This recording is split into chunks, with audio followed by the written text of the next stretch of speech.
오늘 함께 나눌 말씀의 제목은 참된 신앙인의 모습입니다. 한번 따라해 봅시다. 참된 신앙인의 모습. 참된 신앙인의 모습. 여러분, 저울이 있습니다. 그 저울의 가장 핵심되는 특성은 무엇이죠? 정확성입니다. 정확하지 않으면 그 저울은 의미가 없어요. 그러니까 저울은 정확해야 합니다. 저는 이제 광성교회에서 개척해서 나온 교회잖아요. 그래서 정성지 목사님과 함께 1년에 서너 차례 모임을 갖습니다. 그리고 교제도 나누지요. 지난번에 교제를 나누는데 다 마치고 나서 우리 사우나 가자. 그래서 사우나를 갔습니다. 사우나를 가가지고 제가 자랑했죠. 목사님, 제가 운동 열심히 해가지고 지금 70kg 이내가 됐습니다. 제가 69점 몇 킬로 나와요. 이렇게 자랑을 하니까, 그래? 그런데 한번 재보라는 겁니다. 그래가지고 딱 올라섰는데, 아니, 60 몇 킬로가 아니라 70 몇 킬로가 나오는 거예요. 이럴 리가 없는데? 74kg, 5kg 여기서 왔다 갔다 하는 거예요. 이상하다. 이 얼굴이 뻘개져가지고 내려왔습니다. 근데 아무래도 이상해요. 제가 어제 잴 때 분명히 69kg였는데. 그래서 다시 한번, 이거 기계가 잘못됐다고. 다시 한번 올라가겠다고. 딱 올라갔는데, 역시 74kg, 75kg 왔다 갔다 하는 겁니다. 근데 알고 봤더니, 함께 있던 부목사 출신 중에 한 목사가 그 뒤에다 발을 쫙 올리고 있었어요. 나는 앞만 보고 있는데, 뒤에다 발을 딱 올리니까 계속 74kg, 5kg가 나오는 겁니다. 여러분, 저울은 거짓말 못해요. 그렇죠? 이유가 있는 겁니다. 저울이 그 무게가 나올 때는 분명 이유가 있어요. 지금 내 몸무게에다가 다른 그 무엇인가가 더해져서 그 키로가 나온 것이죠. 어느 에어로빅 센터에 신기하게도 말하는 저울이 있었어요. 말하는 저울이 들어왔다고 사람들이 신기방통해가지고 그 저울에 올라가는 겁니다. 딱 50kg 나가는 분이 딱 저울에 올라갔는데 저울이 이렇게 말합니다. 당신의 몸무게는 50kg입니다. 대단합니다. 이러면서 말을 하는 겁니다. 그러니까 정상 체중이라는 거죠. 근데 어느 날 100kg이 넘는 분이 딱 올라갔어요.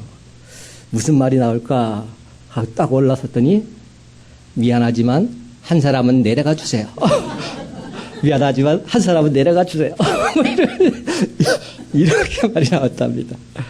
물론 누가 지어낸 얘기겠죠. 그러니까 저울은 정확하다는 것이 있어요. 만약에 우리 믿음, 우리의 열심을 재는 저울이 있다면 과연 그 결과가 어떻게 나올까요? 전자 저울이 우리를 과연 어떻게 평가할까요? 사랑하는 성도 여러분, 우리 주님께서는 저와 여러분이 열심을 품고 삼기를 원하십니다. 로마서 12장 11절은 말합니다.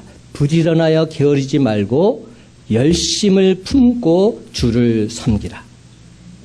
주를 섬기는 일에도 열심을 요구하고 있는 겁니다.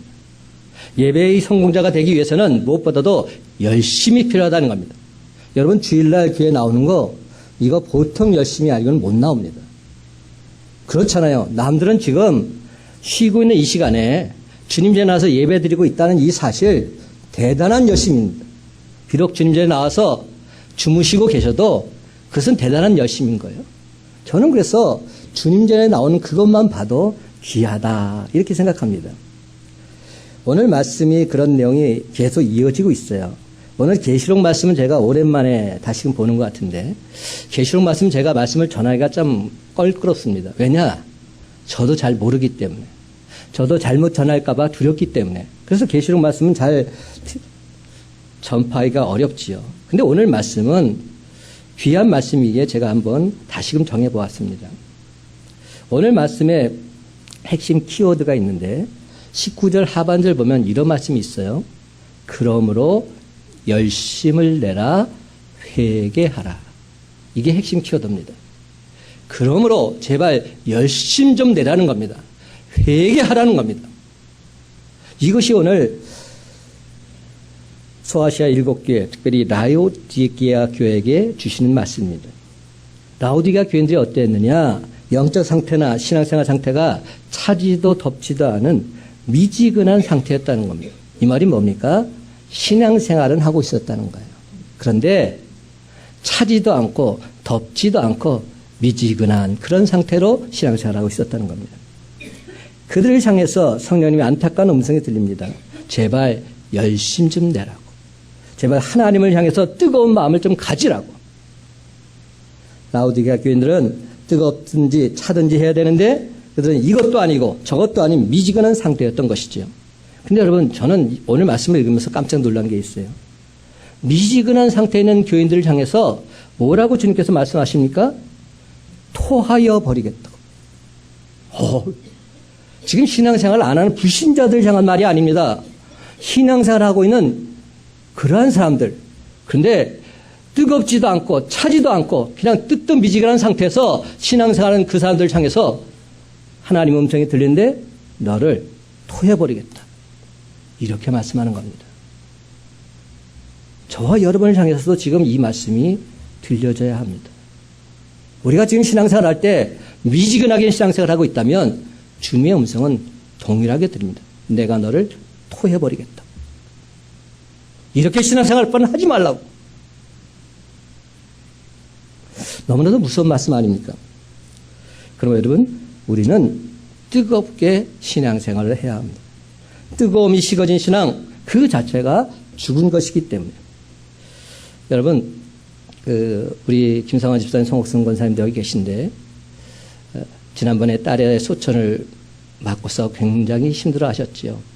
근데 오늘은 또 감사한 마음으로 우리 온 교우들에게 떡을 준비해 주셨어요.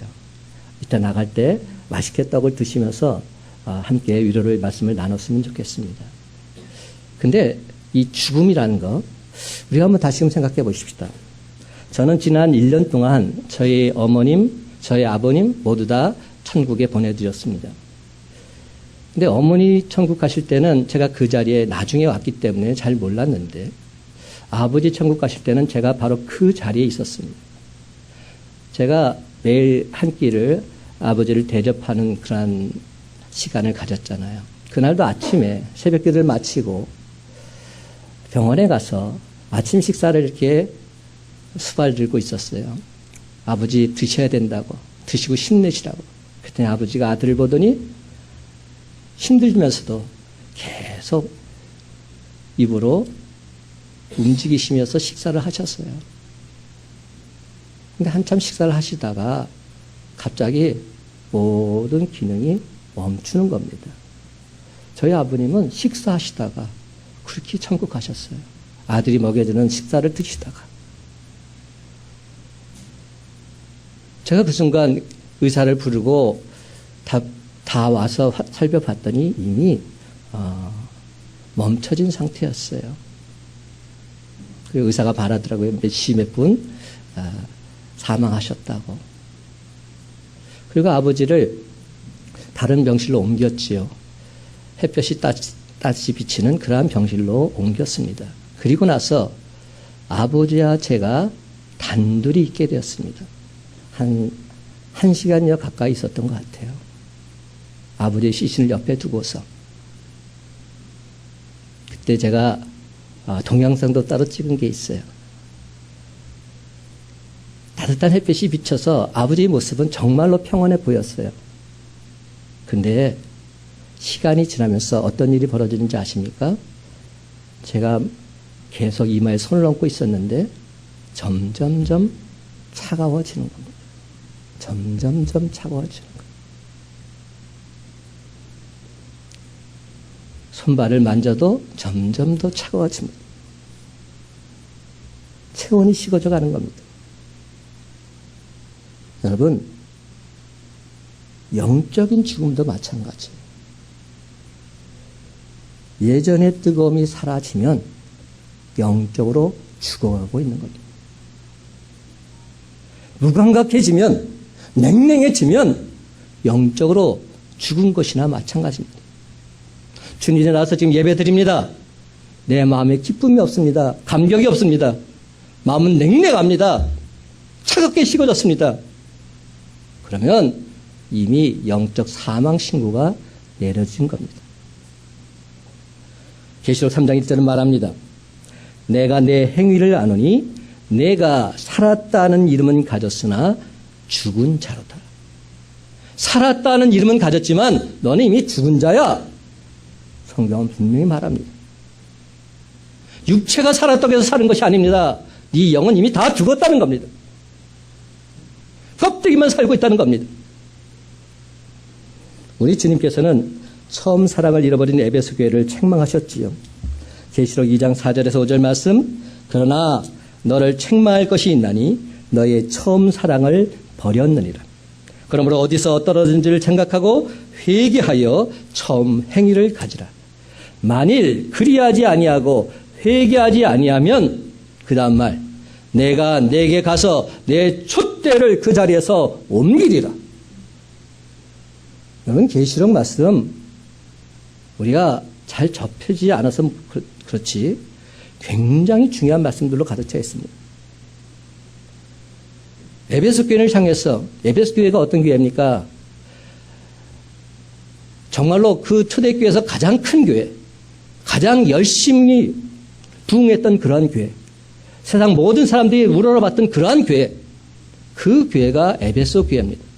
그런데 그 교회를 향해서 너는 처음 사랑을 버렸다고. 만약 회개하지 않으면 내가 가서 내 촛대를 옮겨버리겠다고. 이렇게 말씀하고 있는 겁니다. 여기서 중요한 포인트가 하나 나오죠. 회개하지 아니하면. 반대는 뭡니까? 회개하면 된다는 겁니다. 회개하면 촛대를 옮기지 않으시겠다는 겁니다. 여러분, 회개의 뜻이 뭡니까? 회개. 한자로 뉘우칠 회, 돌이킬 개입니다. 뉘우치고 돌이키는 것, 이것이 회개입니다. 그런데 한국 교회는 참으로 유감스럽게도 뉘우치기는 잘해요. 주님, 잘못했습니다. 용서해 주세요. 눈물 콧물 흘리면서 뉘우치기는 잘합니다. 그런데 돌이키지는 않아요. 뉘우쳤으면, 회개했으면 돌이키는 삶까지 가야지요. 한국 교인들 회는 있는데 개가 없습니다. 참된 회개란 뭐냐? 회개가 함께 있어야 하는 겁니다. 잘못된 것을 뉘우친 것은 말로 그쳐서는 안 되고, 뉘우쳤다면 돌이켜야 된다. 삶 자체가 변화되어야 된다는 겁니다. 안타까운 마음으로 지금 주님께서 에베소 교인들을 향해서 말씀하고 있어요. 회개하라고. 근데 또 한 가지 명심해야 할 것은 무조건 열심히 한다고 해서 다 좋은 것만은 아니라는 거죠. 잘못된 열심이 있다는 겁니다. 여러분, 달리기 경주를 하는 데 있어서 아무리 열심히 달려도 그 사람이 1등 못한 이유가 어디 있을까요? 방향이 틀렸기 때문에. 잘못된 방향으로 아무리 쏜살같이 달려도, 번개같이 달려도 목적지가 잘못되면 그 사람은 등수 안에 들 수 없습니다. 영원한 꼴찌인 겁니다. 목표를 바로 정해서 달려야 한다는 겁니다. 여러분, 이단들이 얼마나 열심입니까? 이단에 빠진 사람들 자신이 지옥을 향해서 가고 있다는 사실도 모른 채 열심을 내고 있습니다. 다른 사람들 향해서 당신들이 잘못 믿고 있다 이렇게 말합니다. 참으로 불쌍한 사람들이죠. 성경에 보면 바리새인들은 율법을 열심히 지키는 데는 특심했던 자들, 진정 작은 것 하나라도 지키고자 애쓰고 있었던 그러한 사람들입니다. 하지만 그들의 열심은 어떤 열심으로 바뀌고 있습니까? 예수님을 십자가에 못 박는 열심으로 바뀌고 있습니다. 잘못된 열심이었습니다. 그러나 진정 진리를 믿는 사람들이라면 하나님을 향한 열심이 있어야 합니다. 하나님을 향한 열심. 열왕기상 19장 10절 말씀에서 엘리야 선지자는 자신을 이렇게 가리킵니다. 내가 만군의 하나님 여호와께 열심히 유별하오니. 하나님께 열심히 특별하다 이렇게 말하고 있습니다. 여러분, 엘리야를 생각하면 하늘에서 불을 내리는 사람, 열정적으로 기도하는 사람, 이런 생각을 하게 됩니다. 하나님 기준에서 행동하고자 했었던 사람이지. 신약의 사도 바울도 열심히 대단했던 사람입니다. 어떤 열심입니까? 분명히 그가 말합니다. 고린도후서 11장 2절 내가 하나님의 열심으로 너희를 위하여 열심을 내노니 내가 너희를 정결한 천하로 한 남편인 그리스도께 드리려고 중매함이로다. 분명히 말합니다. 나는 하나님의 열심을 품었노라. 다른 열심이 아닌 것이죠. 하나님을 향한 열심으로 가득 찼던 자들. 초대교회의 특징이 무엇이었죠? 사도행전 2장 42절이 대변하고 있는데 그들이 사도의 가르침을 받아서 서로 교제하고 떡을 떼며 오로지 기도하기를 힘쓰니라. 초대교회의 모습의 가장 핵심적인 단어는 뭐냐? 힘쓰니라, 바로 이 단어입니다. 이 말이 얼마나 많이 반복되는지 몰라요. 무엇을 하든지 주의 일이라면 힘썼다는 겁니다. 매사 모든 일에 있어서 주의 일을 감당하고자 애쓰고 힘썼던 사람들, 그 사람들이 모였던 교회가 초대교회였습니다. 그래서 사도행전에는 힘쓰리라는 이 말이 유독 많이 나오고 있습니다. 데살로니가 교회에 대해서 염려할 때 들려온 소문은 사도 바울에게 크나큰 기쁨과 위로를 안겨주었지요. 데살로니가전서 1장 2절에 4절 말씀, 우리가 너희 모두로 말미암아 항상 하나님께 감사하며 기도할 때에 너희를 기억함은 너희의 믿음의 역사와 사랑의 수고와 우리 주 예수 그리스도에 대한 소망의 인내를 우리 하나님 아버지 앞에서 끊임없이 기억하오니 하나님의 사랑하심을 받은 형제들아 너희를 택하심을 아노라. 데살로니가의 가장 핵심되는 세 가지, 믿음의 역사, 사랑의 수고, 소망의 인내, 이것으로 대변됩니다. 그리고 이러한 모습이 바로 초대교회의 모습이었고 우리 큰빛 강수교회의 모습이 되기를 간절히 바랍니다. 믿음의 역사가 있는 교회, 사랑의 수고가 있는 교회, 소망의 인내가 있는 그러한 교회가 될 때 우리 주님께서는 결단코 그 교회를, 그 교인들을 외면하지 않으십니다. 반드시 세워서 승리하게 해주십니다. 성경에 보면 이렇게 말합니다. 형제들아 너희를 택하심을 내가 아노라.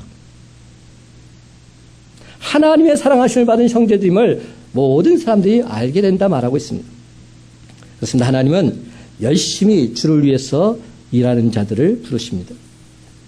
모세도 다윗도 열심히 양을 치고 있을 때 하나님께서 부르셨지요. 기드온도 열심히 포도 타작할 때 그때 부르셨습니다.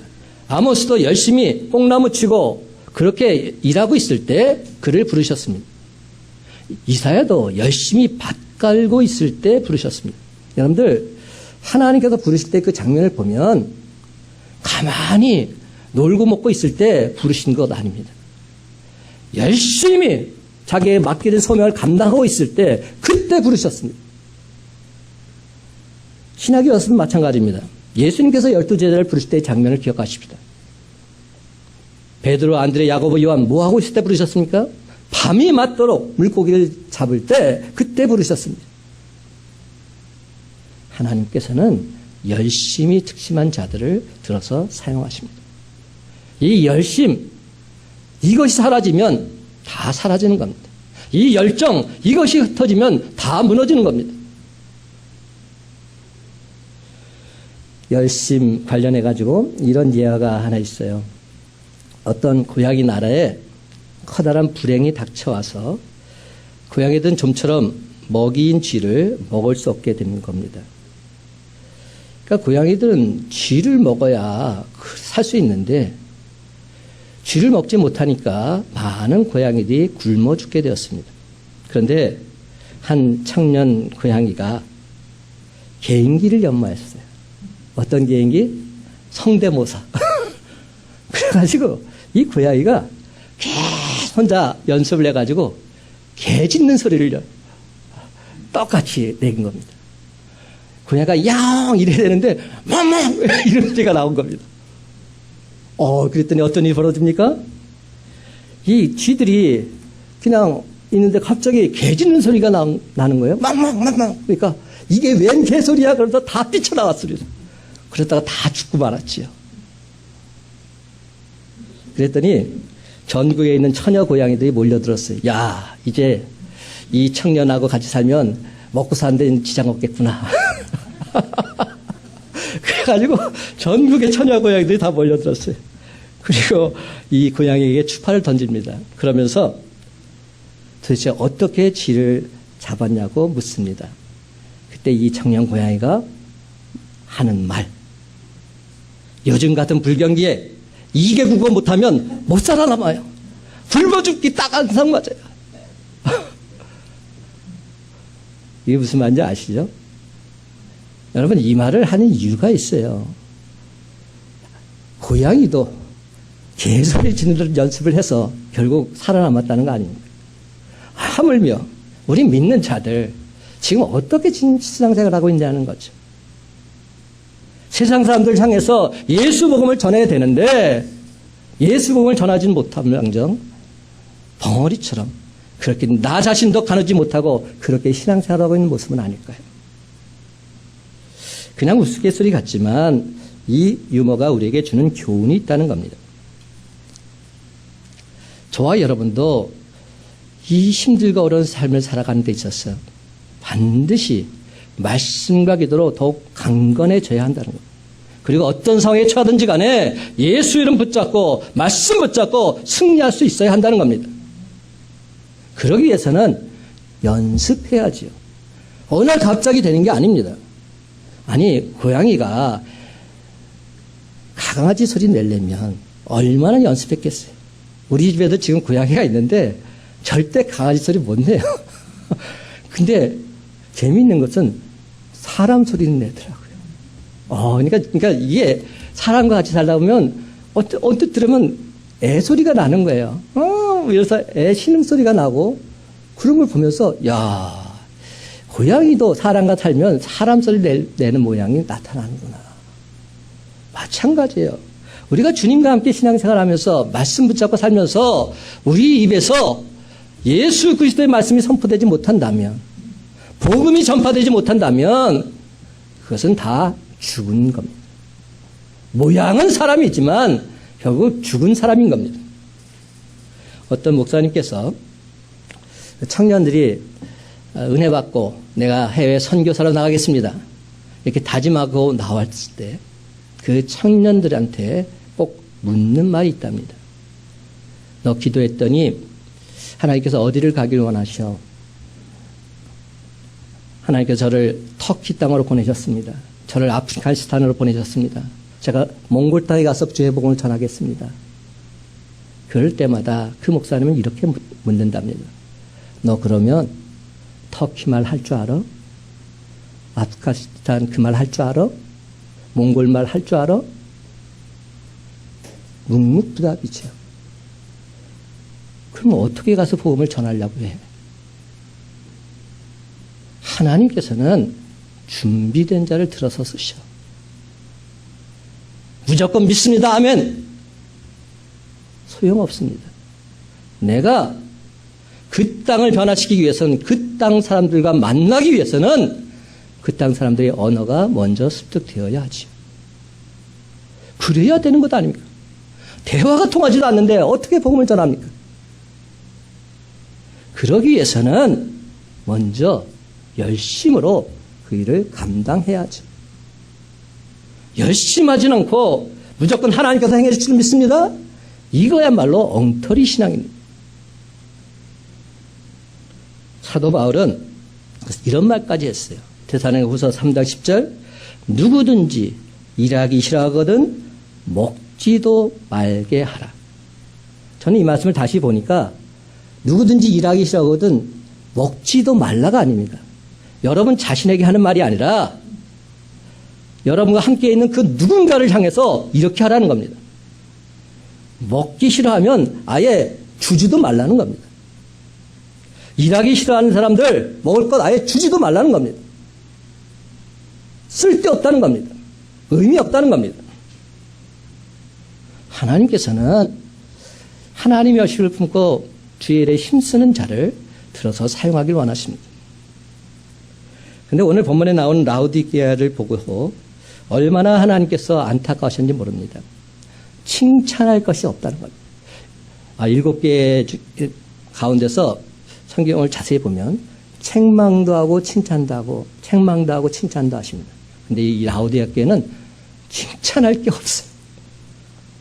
아무리 눈을 씻고 찾아봐도 칭찬할 게 없습니다. 주님의 속마음이 뭔지 아세요? 나는 이런 교회 정말 싫다는 겁니다. 이런 교회는 이 땅에 절대로 있어서는 안 될 교회라는 겁니다. 어떤 교회입니까? 미지근한 교회.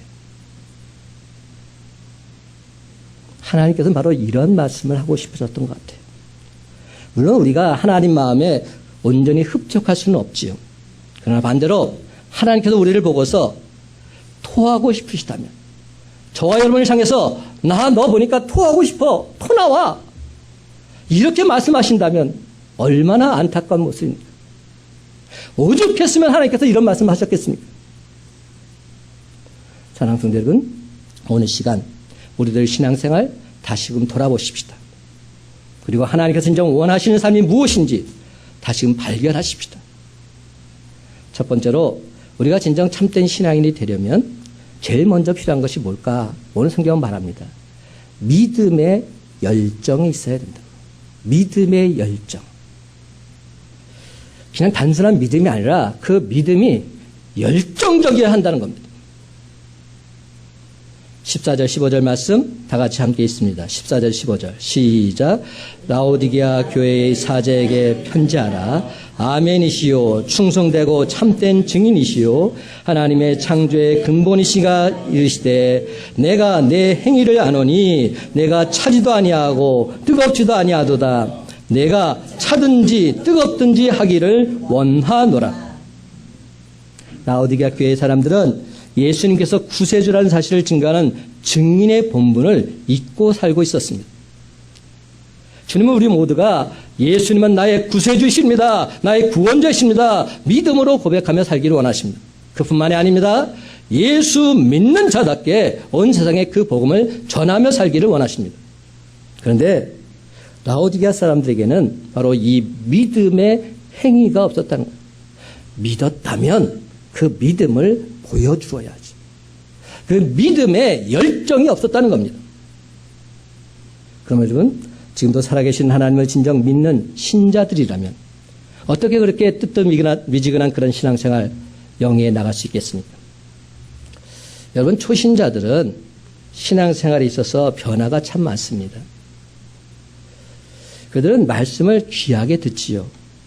말씀에 비춰서 자기 자신을 돌아봅니다. 그리고 그 하나님 말씀을 정말로 간절히 사모합니다. 그러다 보니 그 삶은 변화되어지게 되어 있습니다. 근데 제일 문제가 어떤 분들인지 아세요? 믿기는 믿는데 대강 믿는 사람들. 대강 믿습니다. 대강 예수 믿고 대강 하나님의 축복도 체험하고 대충 그렇게 한 바른 세상에 한 바른 교회에 그렇게 들어놓고 살아갑니다.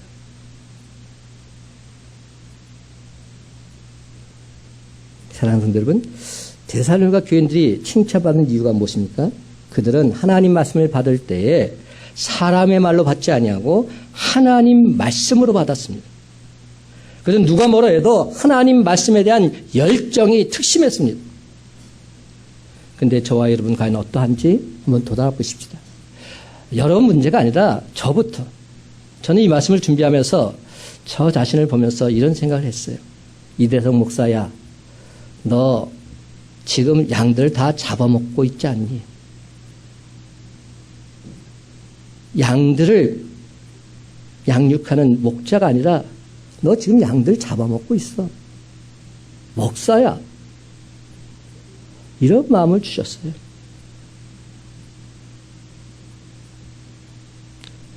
여러분, 성도는 거룩한 무리들입니다. 주님을 따르는 거룩한 무리들. 근데 여러분의 삶이 과연 거룩한 무리의 삶을 살고 있습니까? 단지 성전뜰만 밟고 있는 습관적인 교인은 아닙니까? 성도가 아니라 교회에 다니는 사람들. 그 모습이 내 모습은 아닙니다. 교인과 성도는 다릅니다. 성도로 우리를 부르셨어요. 사랑하는 성도 여러분, 형식과 타이틀이 우리를 변화시키지 못합니다. 오직 믿음의 열정만이 저와 여러분을 변화시킵니다. 신앙의 연륜이 오래됐다고 자랑하지 마십시다. 성경을 좀 안다고 자랑하지 마십시다.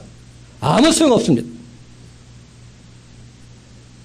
어쩌면 그래서 더더욱 하나님 말씀을 하나님 말씀으로 듣지 못하고 있는지도 모릅니다. 하나님 앞에 진정 순종하지 못하고 있는 모습이 바로 그 이유인지도 모릅니다. 예수님께서는 뭐라고 말씀하셨죠? 너희가 돌이켜 어린아이와 같이 되지 않으면 결단코 천국에 들어갈 수 없다고. 우리가 이 말씀을 수도 없이 들었어요. 무슨 얘기입니까? 어린아이와 같이 되지 않으면 천국 백성이 될 수 없다는 겁니다. 주여 주여 하는 자마다 천국 백성이 아니라는 겁니다. 어린아이 같이 되어야만 천국 백성이 될 수 있다는 겁니다. 어린아이 같이 된다는 게 뭐죠? 어린아이의 순수함, 어린아이의 열정, 이것을 다시금 가져야 한다는 겁니다.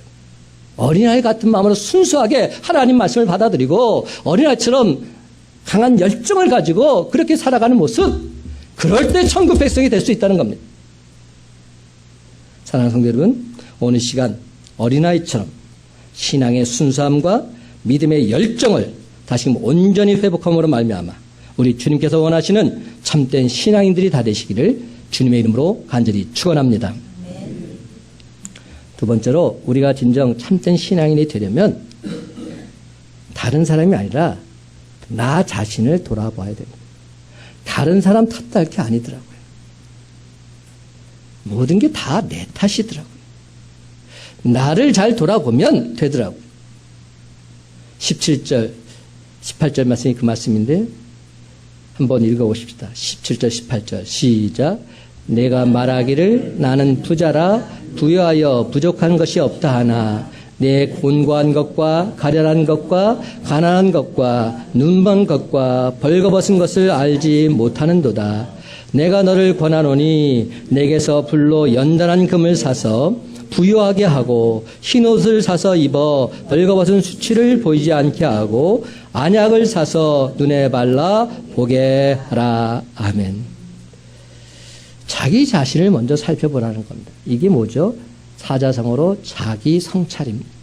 자기 성찰. 여러분, 사람들 중에 가장 불쌍한 사람이 어떤 사람인지 아세요? 다른 사람은 다 아는데 자기만 자기 자신을 모르는 사람. 다른 사람들은 내가 어떤지 다 알고 있어요. 근데 나는 내가 누군지 몰라요. 그 사람처럼 불쌍한 사람이고 어리석은 사람이 어디 있겠습니까?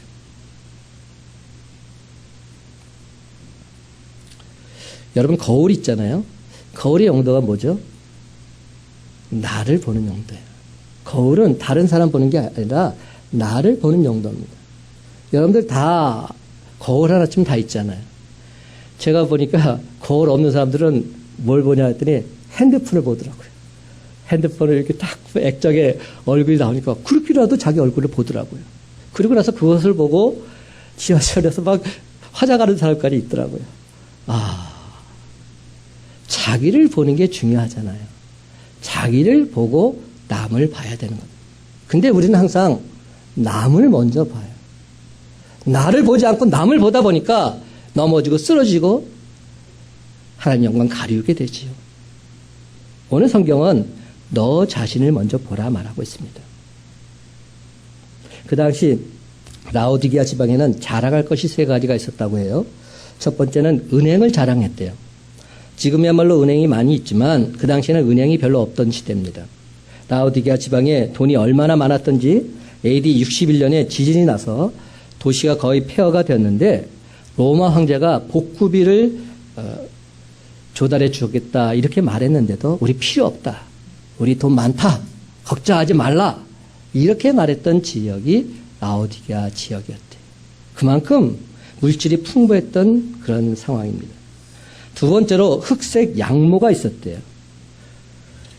18세기까지 이곳에서 생산되었다고 하는데 고급스러운 양모가 생산되다 보니까 사람들이 유행을 찾고 멋을 부리고 문화적으로 급속도로 발전했던 그러한 도시였다고 합니다. 그리고 그 지방에 또 하나 유명한 것이 있었는데 오늘 성경에 나오는 말씀을 갖고 제가 지금 얘기하는 겁니다. 의약품이었어요. 의약 분야 중에서도 프리기안이라는 안약 세계적으로 유명했다고 합니다. 우리 주님께서 라오디게아 성도들을 보고 안약을 사서 바르라. 이 말씀이 바로 여기에서 비롯된 겁니다. 왜냐하면 그 말하면 다 알아듣기 때문에.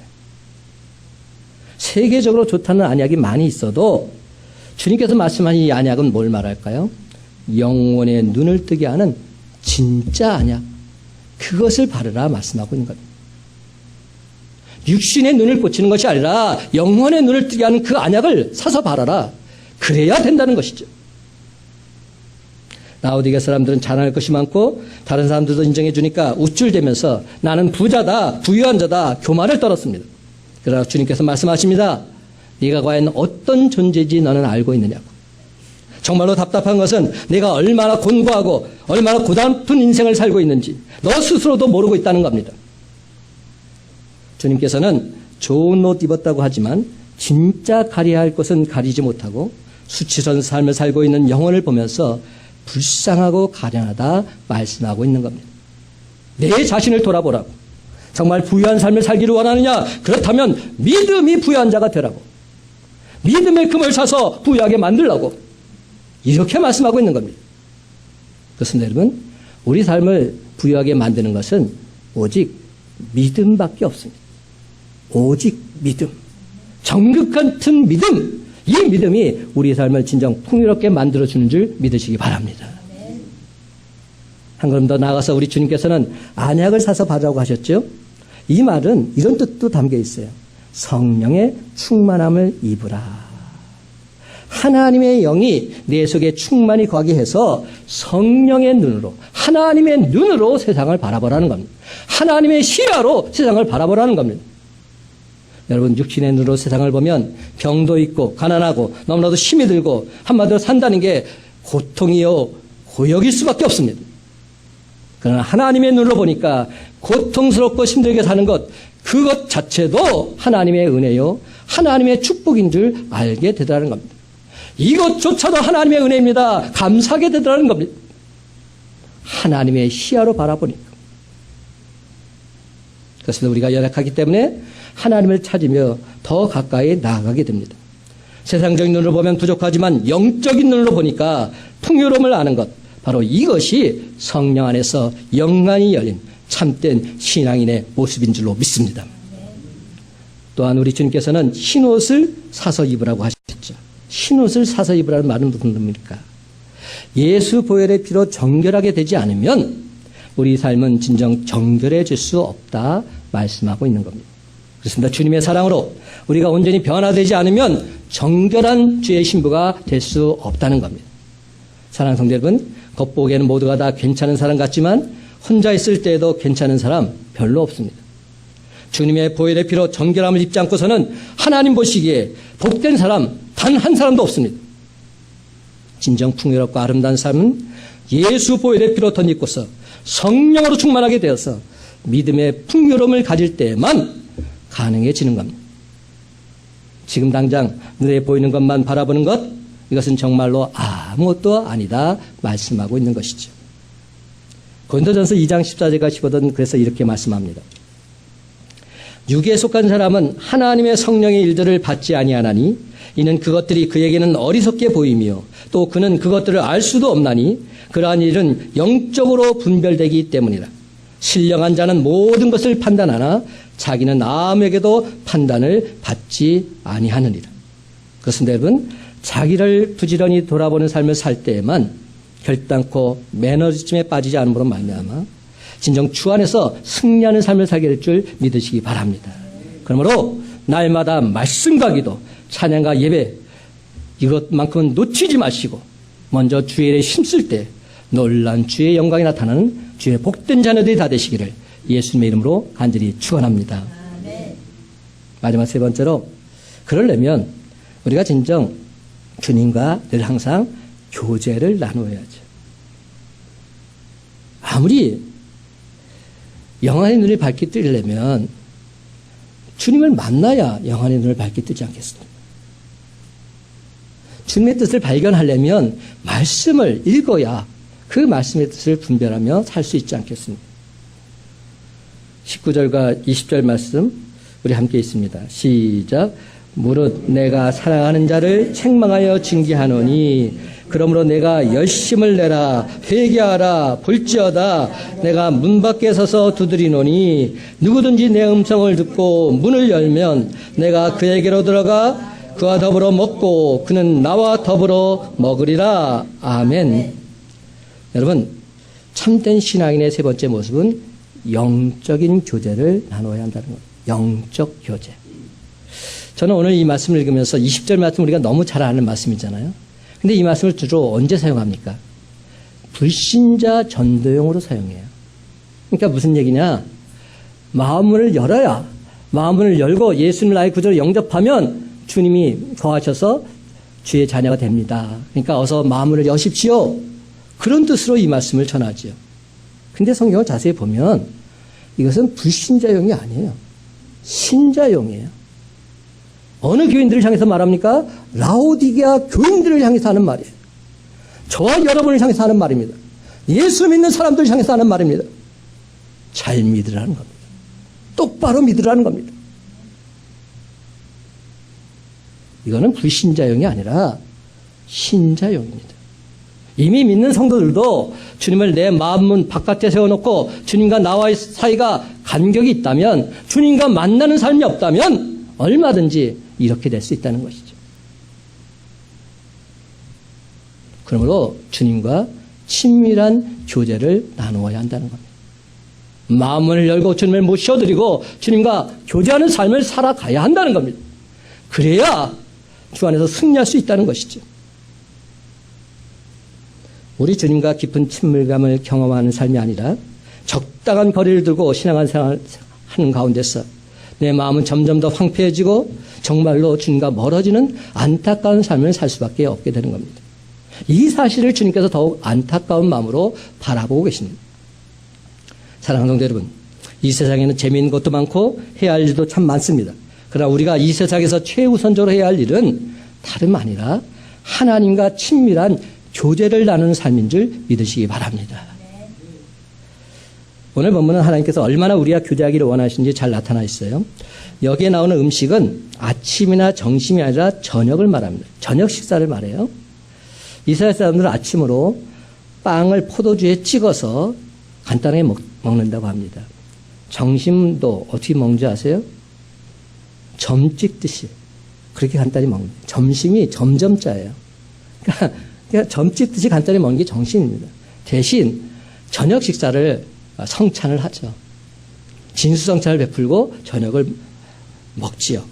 지금 그 장면입니다. 지금 진수성찬을 베풀고서 주님의 따스한 사랑, 깊은 친밀감, 온전한 신뢰를 보여주고 있는 장면입니다. 우리 주님께서 최후의 만찬을 제자들에게 베푸신 것도 어떤 어려움 속에서도 제자들을 버리지 않고 함께 동행해 주겠다는 약속의 의미가 담겨 있는 겁니다. 여러분, 세상에서 가장 견고한 것이 바로 마음문이라고 하지요. 우리들 마음이라는 게 참으로 신기합니다. 열고 싶을 때 열리지 않습니다. 주님 앞에 마음문을 열어야 되는데 이미 고정이 나버린 겁니다. 열리지가 않아요. 근데 웬일인지 열지 말아야 할 때는 잘도 열립니다. 근심과 염려, 자존심 상하는 말, 열지도 않았는데 어느새 들어와서 내 마음에 주인 노릇을 합니다.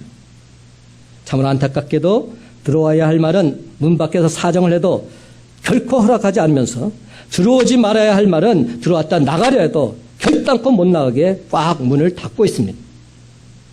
우리들 마음속에는 늘 항상 근심, 걱정, 자존심 상하는 것들만 가득 채워서 부글부글 끓고 있습니다. 그러니까 하나님 말씀을 들으면서도 도무지 기쁨과 감격이 없는 겁니다. 항상 얼굴에는 내천자가 새겨져 있는 겁니다. 사랑하는 성도 여러분, 오늘 말씀 속에서 우리 주님은 지금 밖에서 부르시는 주님, 문을 두드리는 주님으로 묘사되어 있습니다. 고리를 잡아 열거나 문을 부수시겠다 그렇게 말씀하지 않으십니다. 우리 주님은 정말이 자존심도 배알도 없으신 것 같습니다. 그냥 기다리십니다. 열어줄 때까지. 문을 열어줄 때까지 기다리시고 늦게 열어도 아무런 투정도 안 부리십니다. 내가 마음을 열면 언제든 들어오시겠다 말씀하십니다. 우리 주님께서는 냉수라도 차려주면 같이 먹고 잔치를 베풀어주고 그 집에 필요한 모든 것 축복해 주시겠다 말씀하고 계십니다. 늘 항상 우리를 인도해 주시는 주님, 누르고 넘치도록 부어주시는 주님, 시절을 따라 공급해 주신 바로 그 주님께서 지금 저와 여러분에게 마음문을 활짝 열고 허심탄회하게 주님 앞에 나오라고 부탁하고 있는 겁니다. 네가 마음문을 열기만 하면 나는 너한테 들어가서 놀란 하나님의 은혜를 함께 나누자꾸나 선포하고 있는 것이죠. 그렇습니다. 여러분, 오늘 시간 우리가 마음문을 열기만 하면 들어와 교제하기를 원하시는 하나님께서 저와 여러분에게 이렇게 말씀하십니다. 나는 약속을 지키는 신실한 하나님이란다. 내 사랑아, 내 믿음이 어디서 떨어졌는지 돌아보고서 다시 한번 열심을 내거라. 진심으로 회개하거라. 그래서 첫사랑 기쁨과 감격 다시금 온전히 회복하거라. 그러면 내가 반드시 너를 이기게 해주겠노라. 내가 반드시 승리케 해주겠노라. 너에겐 승리밖에 없단다. 이렇게 말씀해 주고 있는 겁니다. 그 말씀이 바로 21절, 22절 말씀입니다. 우리 함께 있습니다. 21절, 22절 시작. 이기는 그에게는 내가 내 보좌에 함께 앉게 하여 주기를 내가 이기고 아버지 보좌에 함께 앉은 것과 같이 하리라. 귀 있는 자는 성령이 교회들에게 하시는 말씀을 들을지어다. 아멘. 이제 말씀을 맺습니다. 사랑하는 성도 여러분, 참된 신앙인답게 마음을 활짝 열고서 우리 주님과 진실된 교제를 나눔으로 사탄 마귀의 영적 싸움에서 반드시 승리하고 모든 영광, 모든 찬송을 하나님께 돌리며 살아가는 저와 여러분의 복된 삶이 다 되시기를 예수님의 이름으로 간절히 축원합니다.